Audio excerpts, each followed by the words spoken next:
হচ্ছে না না জল আইবে কি করে বাড়ি গরম কত কই গো দরজা খুলো দেখো আমিও স্বামী আমাকে বলি কে রে ছোড়া ছোড়া নয় আমি তোমার আদি কুঁড়া এরকম ধরনের কথা কে বলছে চিনতে তো পারছি না আবার ডাকুক তখন বলবো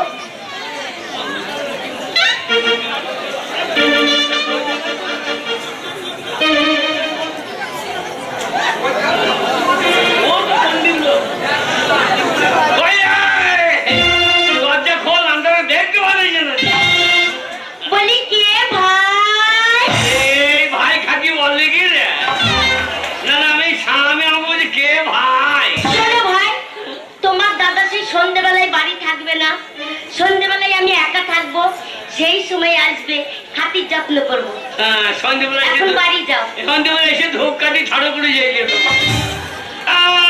দরজা খোল তো চামড়া কুদাম বিক্রি হবে না কে দরজা খোল খোঁজ ও গো ওই দেখো ভুলে গেছিলাম আর মনে পড়ে গেছে আমাদের কত বড় এখানে পুজো হচ্ছে কি আনন্দ হ্যাঁ দেখো আমাকে এসেছে দেখো আমার বাবা এসেছে আমার বাবা এসে গো বাবা এসে বাবা আসে না কুইয়ে নদীর গাবা তোমাকে গচ্ছি মাছ ধরা করবে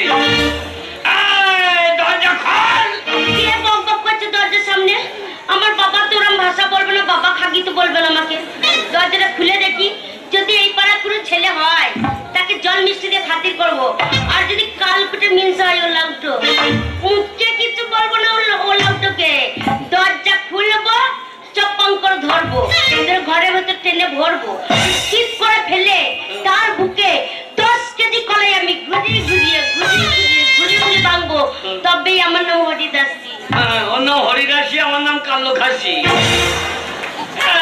দরজা খোলি বাঁইলু না রে দরজাটা খুলে দেখি কে এসেছে এ হ্যাঁ উম্মা গো কি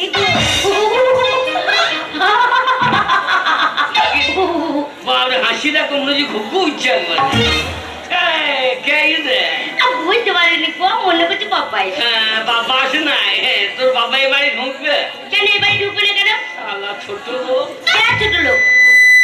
কে ছোট লোক তোর বাবা না মনে হল্লাম তো গু খগ্গ আমার বাবা ছোট লোক তোর বাবা ভদ্রলোক আমার বাবা ছোট লোকের কাজ কি করেছে তাই ছোট লোক বলছো তোর বাবা ভদ্রলোক কেন ভদ্রলোকই আমার বাবার নাম আছে আমাদের স্ট্যান্ডার্ড বংশ বাপরে বিরাট বংশ তোদের তবে না তো কি তোর বাবা হ্যাঁ আমার বাবা তোর বাবা আমার বাড়ি এলো হ্যাঁ 2 কেজি পোল্ট্রির মাংস খায় না বললাম তো পোল্ট্রি না 2 কেজি পোল্ট্রি তাই বললো 2 কেজি পোল্ট্রির মাংস খায় না হ্যাঁ দিয়ে আমাকে বললে আমার বাড়ি যাইও হ্যাঁ তোমাকে 5টা কেজি খাও আচ্ছা তোদের বাড়ি গেলাম 3 দিন থাকলাম কিন্তু তোর বাবা 5টা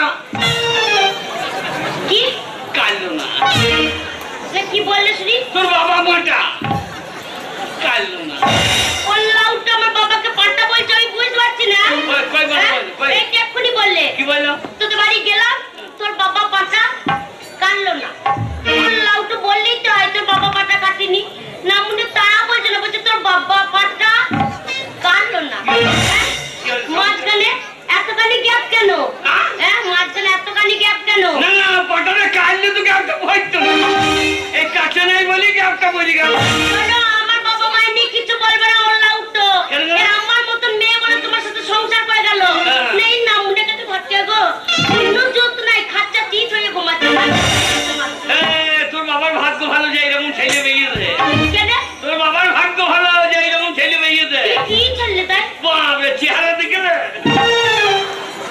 দেখা করে দেবের মতো ওল্লা উঠো মাথায় চাক করে দেবো যে দেবের মতো আমার মাথায় চাক পড়ে গেলে চাক করে নিতে কি চাক পড়ে নাই মাথায় গম পড়েছিল ওল্লা উঠো বোম পড়েছে তো মরণি তুমি আমি কই চড়া ডন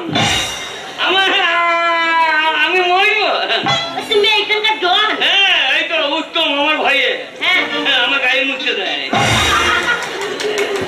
না মুন্নে তোমাকে মানুষ মনে করে না তাই তোমার গায়ে না আমাকে হরি গাছ মনে করো দিয়ে টাঙ্গ তুলে মুছতে দেয় তুমি কি ডনের কাজ করো তো মূল্য তুল থেকে কোন তুলে পড়িয়ে দাও আমি ডন কবে মূল্য তুল থেকে পড়ে গেলাম রে পরশুদিন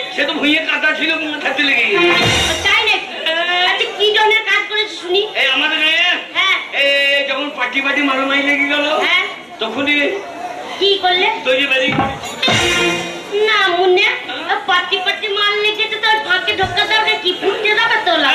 আমি গায়ে ডন আমি খুঁজে যাবো নাকি? আচ্ছা ও ডরান তুমি। আচ্ছা বেরিয়ে গিয়ে দেখছি বিজেপি ছেলেগুলো বেরিয়ে পড়েছে। হ্যাঁ বলছে যাই সিয়ারাম, আচ্ছা বলছে আমরা আর একবার দেখে নেবো।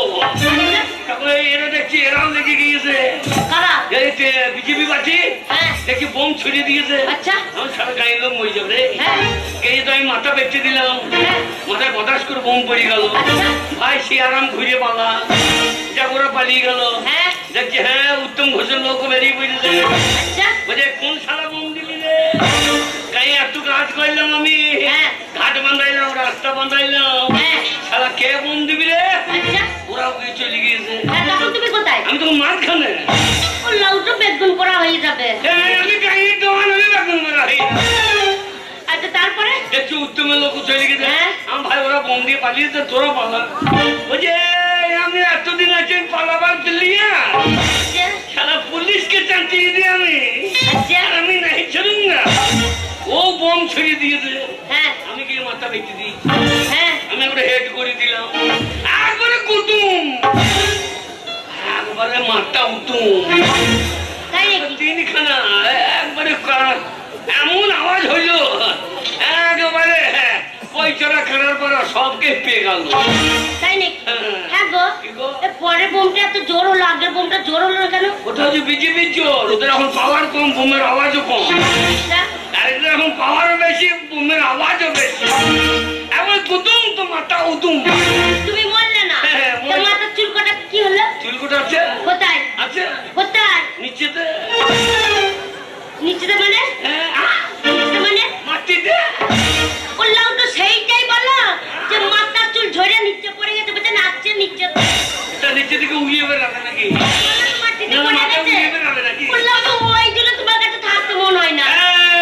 তোকে না আমাকে না থাকতে হয় কেটে বল, কে কেটে পড়বে? কেউ কেটে বল। ও লাউটা আমি যদি কেটে পড়ি এই বুড়ো হারে তোমাকে ভাত রান্না করে খাওয়াবে যা? আমার হাতের অভাব আছে, কোনো মেয়ে খাওয়াবে না। আমাকে হ্যাঁ কি বলছি বলি, এখনো গেলে ওই যে হ্যাঁ কতজন কি কতজন কি? ওই তো এখন রাস্তায় গেলে কত মেয়ে মিস কল মাইছে। ও লাউটো বুড়ো ভাত তোমাকে মিস কল কে মারবে? তোমাকে যদি এই বুড়ো ভাই এসে মিস কল মারে তাহলে আমিও যদি ঘর থেকে বেরিয়ে যাই আমার স্বামীর অভাব হবে? বাবা দিনে 10টা স্বামী করে দেখিয়ে দেবো। কটা? 10টা কম করে বললাম। 10টা? হ্যাঁ মেয়ে চলে যা। আমি চরম ফল অন্তর কি বেকারে কত ছোড়াতে নেবে? তোকে আর কেউ নেবে না, তোর আমি কাজ ছেড়ে দিয়েছি।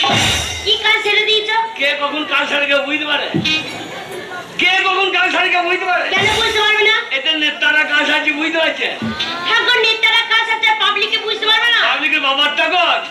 ওদের নেতারা ঢালাই রাস্তা করছে, হ্যাঁ তলায় বালি দিয়ে পাতলা করে সাইডে দিচ্ছে, পাবলিক বুঝতে পারছে না? এই যে মুখ্যমন্ত্রী মমতা ব্যানার্জি হ্যাঁ মমতা ব্যানার্জি বোলপুরে এলো কাজ ছেড়ে দিল।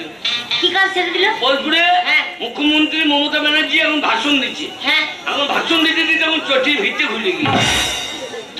মুখ্যমন্ত্রী চটির ভিত্তি খুলে গেছে, হ্যাঁ সাংঘাতিক ব্যাপার। হ্যাঁ। আর মমতা ব্যানার্জি একবার স্টেজের ওদিক থেকে এদিক এদিক ওদিক করতে করতে এখন চটির ভিত্তি খুলে গিয়েছে। হ্যাঁ। এবার ভাষণও দিতে হবে, চটির ভিত্তিটাও লাগাইতে হবে। তাই তো। বলছে ভাই সাহেব, আমার এই পশ্চিমবাংলা মাটি মানুষের সরকার, এই তৃণমূল পার্টিকে আমি বহু কষ্ট করে এনেছি। আমার এই মাটি, এই মাটি হয়েছে খাঁটি। ওটি কি করলে? খাঁটি বলতে গিয়ে ঘাটিতে লাগিয়ে দিল। ওই চটি ভিতরে খুলে গেছিল লাগিয়ে দিল। তাহলে পাবলিক বুঝতে পারে না, না বুঝতে পারলো না। কাজ সেরে ফেললো। হ্যাঁ নরেন্দ্র সিং মোদী আচ্ছা পাকা পাকা দাঁড়িয়েছে। ওরকম দাড়ি দুকুন হয়ে গেছে, হ্যাঁ এখন ভাষণও দিতে হবে, দাড়ির উকুনটা কম। কেন ওর বউ মারতে পারো না? বউ নাই তো, দাড়ির অত্যাচারে পালিয়েছে। ও তখন ভাষণ দিচ্ছে, ভাইও মেরা গাঁও মেরা দেশ। করলাম তো এই মুখ খারাপ করছে কেন? এ মাকে আবার হিন্দি বোঝে না, মেয়ে ছেলে বসে আছে বলছে আমার গ্রাম আমার দেশ। ও ভাই সাহেব, আমি নরেন্দ্র সিং মোদী বলছি, আপনারা বিজেপিকে ভোট দেন, আমি কথা দিচ্ছি, আমি যদি একবার জিততে পারি তাহলে প্রত্যেকের কুটকুটি মেরে দেবো।